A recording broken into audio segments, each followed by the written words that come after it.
Hello friends, இன்றைக்கி பார்த்தீங்கன்னா எல்லோரும் ஆகா கல்யாணத்தில் சாப்பாடை சமைச்சது மட்டும் இல்லாமல் எல்லோரையும் உட்கார வச்சு கைப்படியாக பரிமாறுறாங்க. அதை பார்த்துட்டு எல்லோரும் சந்தோஷப்பட்டு சாப்பிட்டுக்கிறாங்க. அந்த டைமில் எல்லோரும் மகா சாப்பாடு மாதிரி இருக்குன்னு சொல்லி சந்தோஷமாக சொல்கிறாங்க. அது சூர்யாவோட அம்மாவுக்கு பிடிக்க மாட்டேங்குது. புருஷன் முன்னாடி ஒற்றுமையாக இருந்தாலும் ஒரே மாதிரி எண்ணங்கள் இருக்குது அப்படின்னு சொன்னாலும் அதை அவங்களால ஏற்றுக்க முடியல. அனாமிகா என்ன பண்ணுறாங்கன்னா, எல்லாத்தையும் சாப்பிட்டு முடிச்சுட்டு ஆசீர்வாதம் வாங்கிட்டு கிளம்பிடுறாங்க. சித்ரா தேவி அதை பார்த்துட்டு கண்டிப்பாக இந்த ஆசீர்வாதம் தான் உனக்கு கடைசியாக இருக்கும் அப்படின்ற மாதிரி ஒரு வச்சு பேசுகிறாங்க.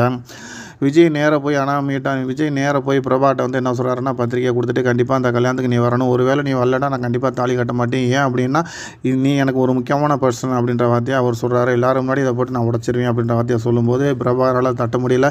கல்யாணத்துக்கு கண்டிப்பாக நான் வாரேன் அப்படின்ற வார்த்தையை சொல்லிடுறாங்க. சூரிய என்ன பண்ணுறாருன்னு பார்த்தீங்கன்னா, நேராக மகாட்ட ஒரு கிஃப்ட்டை கொடுத்துட்டு இந்த கிஃப்ட்டை நீ கண்டிப்பாக உங்கள் அம்மா அப்பாட்ட கொடுத்துட்டு அதை அவங்களுக்கு விஜய் பர்சன் பண்ண சொல்லு அப்படின்றாங்க. எங்களால் முடிஞ்சதை நான் கண்டிப்பாக பண்ணுறேன். அதை விட்டுட்டு இந்த பேராசெல்லாம் எங்களுக்கு வேணாம் அப்படின்ற வார்த்தையை நம்ம மகா சொல்கிறாங்க. அவர் எவ்வளோ சொல்லி பார்க்குறாரு, ஆனால் அவங்க கேட்குற மாதிரி இல்லை.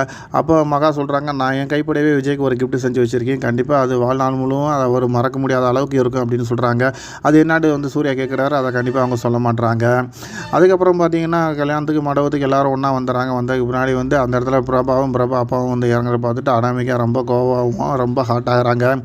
அவங்க என்ன பண்ணுறாங்கன்னு பார்த்தீங்கன்னா, இந்த கல்யாணத்துக்கு இவங்க எப்படி வரப்போச்சு அப்படின்ற மாதிரி வெளியில் சொல்ல முடியாமல் வாங்க சேலை கட்டி வந்திருக்கலாம்ல அப்படின்ற மாதிரி சொல்லும்போது, கண்டிப்பாக எனக்கு சேலை கட்ட அதுக்கு விஜய் சொல்கிறாப்புல சேலை அவங்களுக்கு கட்ட தெரியாது அப்படின்ற மாதிரி விஜய் சொல்கிறாப்புல.